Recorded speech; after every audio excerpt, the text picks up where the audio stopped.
Okay, well, One last footnote on this too is that, and you mentioned about not wanting to celebrate with a schismatic. There was an interesting piece published on orthochristian.com about the claim that some people have. You do find this among some Russians, that there's no grace in the Church of Constantinople anymore. Right. That somehow we're not Orthodox anymore. We need to go change our jurisdiction and things of this sort.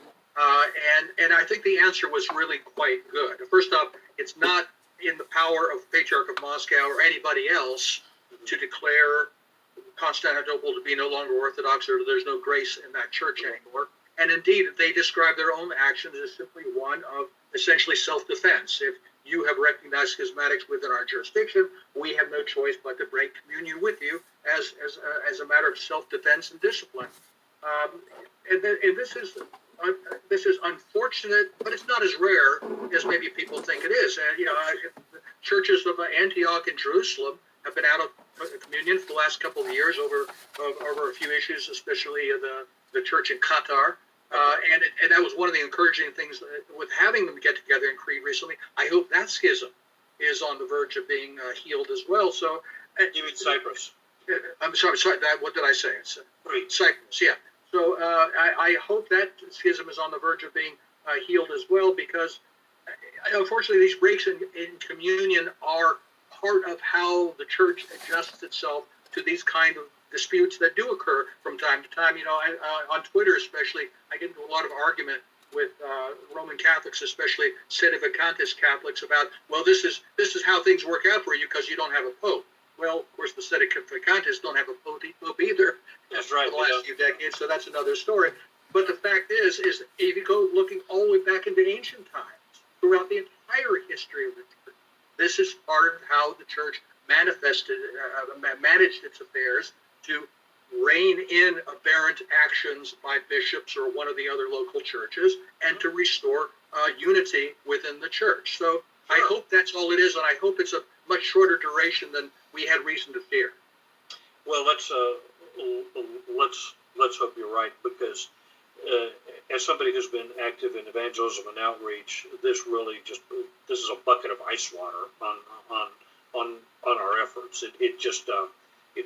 Especially with the number of, and I can tell from my own parish because I teach the Journey to Orthodoxy class there, just the number of people from Roman Catholicism who have been, seeing 1,000 years of chickens coming home to roost in the current difficulties, and the lavender mafia's control of the curia and things like this. And then I always wondered if there was some human coordination, or maybe it was just the devil himself who saw what was happening in the Roman Catholic Church and said, gosh, they'll be wanting to go over to Orthodoxy. We better throw a monkey wrench into that thing too. That's right, exactly. Yeah. That's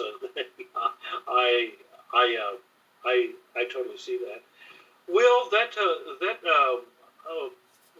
finally, if you don't mind, we'll probably be doing this again too, Jim, if you're up to it, as time permits and as events warrant, because I want to bring this back to Russia and America. Yeah. And so you don't, unfortunately, see any improvement in relations between the Trump administration and Putin then, in the near future. Or possibly at all. I wrote a piece recently called "War with Russia is not inevitable." Keep repeating. I'm going to post it down below, by the way. Yeah, because here's the problem: is that the establishment not only does not want to see any improvement of ties with Russia, but they keep pressing forward. They basically think of they believe their own propaganda. Putin's a dictator, he's a thug, it's not a country, it's a gas station, and we can just keep pressing, and with the sanctions, with the military maneuvers, with canceling the INF agreement, deploying the new weapons around Russia's periphery, trying to destroy their economy and their financial system. Sooner or later, they'll cry uncle or they'll collapse. We can treat them like a Libya or a Syria or a Serbia or some other pipsqueak country we can kick around at will, Venezuela. And they don't seem to realize how dangerous this is. Yeah. And I'm struck by something that Vladimir Putin said, that growing up in the mean streets of Leningrad, that if you know you're going to be in a fight and you can't avoid it, you pick the time and the place. Yeah, And at strike some first. point, we're going to push them too far, where they Yes. feel, and for example, all this talk about, well, Ukraine needs to come into NATO. As far as I'm concerned, that's a casus belli. If we actually were to move forward on admitting Ukraine into NATO, I don't have any doubt there would be war. Yeah. And you know, there's one person, forget who it was exactly, made the formulation that the difference between the Russian leadership and the American leadership is that the Russians are afraid of war, but they're ready for it. The Americans are neither afraid of it nor ready for it. We have this almost cavalier, gleeful attitude. Let's just call them names, throw rocks at them, do all these things, because there's no harm in it. We're the big boy. They're going to collapse at some point. How could anything go wrong? And I think that is even reckless does not begin to describe how scary that is. Well, and you know, this locution that Russia is just a gas station with oil or nuclear weapons. Yeah. I've been there now twice. I don't consider myself to be an expert by any stretch of the imagination, but I was there in 2016 and I was there in 2018, and I can tell you that the difference in 2 years, even though you still have these sanctions, is significant. I mean, Yeah. I saw bustling cities. I saw people going to work. I didn't see nearly as much homelessness as I did in 2016, and the sanctions work to an extent on smaller countries that will probably have a monoculture or Yeah. one or two types of economies, oil like in Venezuela. But when you talk about Russia, you're talking about more than oil and energy and carbon output. You're talking about gold, diamonds, uranium. I mean, you're liquefied natural gas. You talk about a lot of different things. And a well-educated population. I mean, you know, very cutting-edge technology in all fields. I mean, it is not that kind of a country. I guess the thing that I find most upsetting, and this is, you know, as you know, being of Greek origin, you know, when people in our family fought against the communists during the Civil War, my father fought communism in Vietnam. I felt I was fighting against communism when I was at the State Department. I never would have dreamed we live in a world where ideologically we've kind of switched places. Yes. Where Russia not only is not a communist country, but in many respects, morally, ideologically, is much more like pre-revolutionary Russia, where the church is a respected moral bulwark of society, whereas here, you know, Christianity is increasingly marginalized and ridiculed, that every kind of social pathology, especially of the sexual nature, is glorified and foisted upon people. You know, it almost makes you feel, them Bolsheviks, at least they had some standards, you know. Yeah. It's a really, really sad thing to think that we're becoming sort of the center of some kind of a global evil empire of a kind of a rainbow fascism of some sort. Right. And it's very, very upsetting. And this is where I think we see, for example, the weaponization of these pathologies, whether it's, you know, attacking the Russians because they arrested that little women's group in the Cathedral of Christ the Savior, or trying to impose pride parades on them and things of this sort.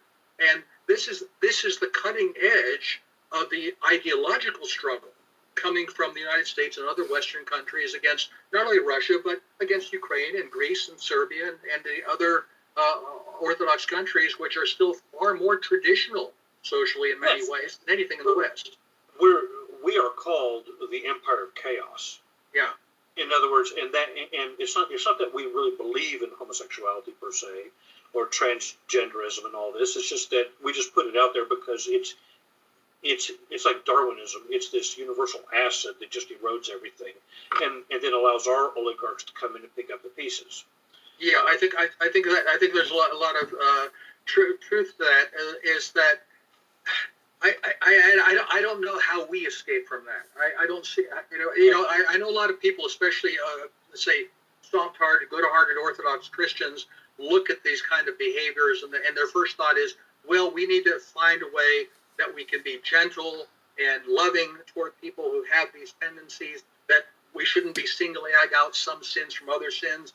And from a pastoral point of view, I fully understand that. Sure. It fails to address the nature of the ideology that has become established, really kind of the established religion of Right. Western countries.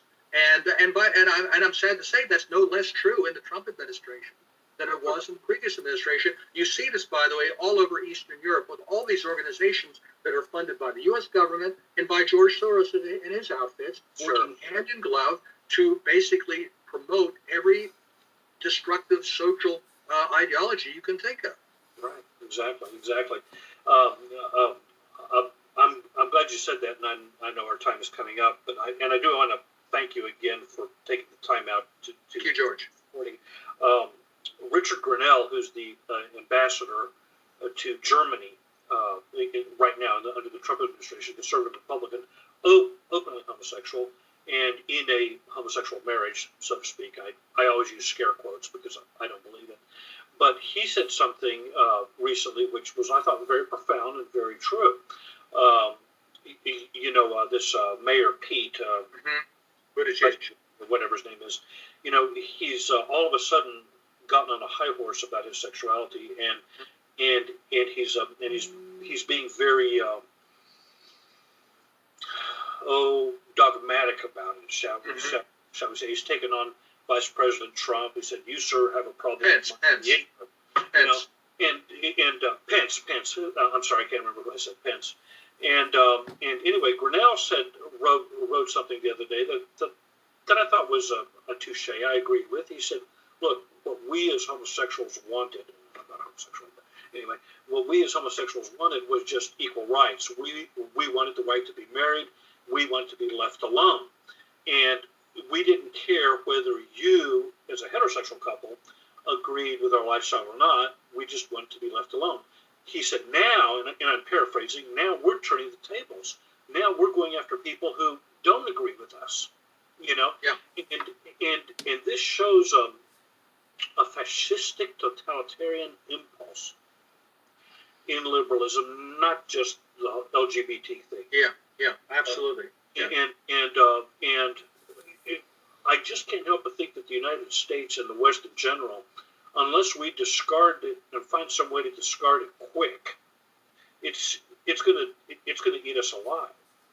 Oh, I don't think there's any question about that. I mean, but on the sexual thing, I remember the late Joe Subrin said how rapidly it went from the love that dare not speak its name to the love that won't shut up. I wrote something recently in Chronicles called about the dictatorship of victims. Is that if you look at what people called the cultural Marxist paradigm, where you took what had been the class conflict in classical Marxism and divide up everything in the world into a series of oppressors and victims, whether it's male and female, or white versus persons of color, or cis straight versus the various LGBT, et cetera. You can go down the list of every religious, racial, sexual, economic division, and everything is a question of who's the oppressor and who's the victim. And once you have accredited victim status, another thing that Someone said, takes a lot of clout nowadays to be a victim. Once you're a victim, you have a lot of power. And then these other people are essentially, they're the new kulaks. They're the classes that need to be eliminated by history. Right, exactly. And I will leave you with another pithy quote from Joe Subrin that I like. The mating and migratory habits of the generic white liberal are indistinguishable from those of your average Klansman. He could get right to it, couldn't he? No, he was something else. He was something else. Anyway, well, Jim, I wish you Karia Anastasi, and hopefully we'll revisit this, and I'll be looking forward to you on Crosstalk and maybe the Duran and any other. Do you have any Fox News gigs or anything like that? MSNBC? Oh no, I don't think. I used to get on Liz Wheeler's show on One American News now and then, but I think they've gone sort of more as Trump has adopted more and more of the standard Republican line. that Trump supporters have become, I'm sad to say it, regular Republicans Right. in many respects. So I guess I'm just beyond the pale these days. Well, your voice needs to be out there because if nothing else, if we can't improve relations between Russia and America, at least if we can stop the provocation, unnecessarily needless provocation, which could lead to a war, and it's a war that nobody would really want. I just hope the president's instinct for self-survival, or at least re-election, will be enough to hold him back from that. That also goes, by the way, with doing something really boneheaded with respect to Venezuela or Iran, which unfortunately, given the kind of team he's put together, anything could happen. Yeah, I hear you. Well, Jim, again, thank you very much. I thoroughly enjoyed this, and I'm going to put some links below so people will know about your writings and chronicles and stuff like that, because it's important. And again, Kalyan Astasi. Thank you, and happy to be back anytime. As we say in Spanish, I am disposable. I thought it was sayonara.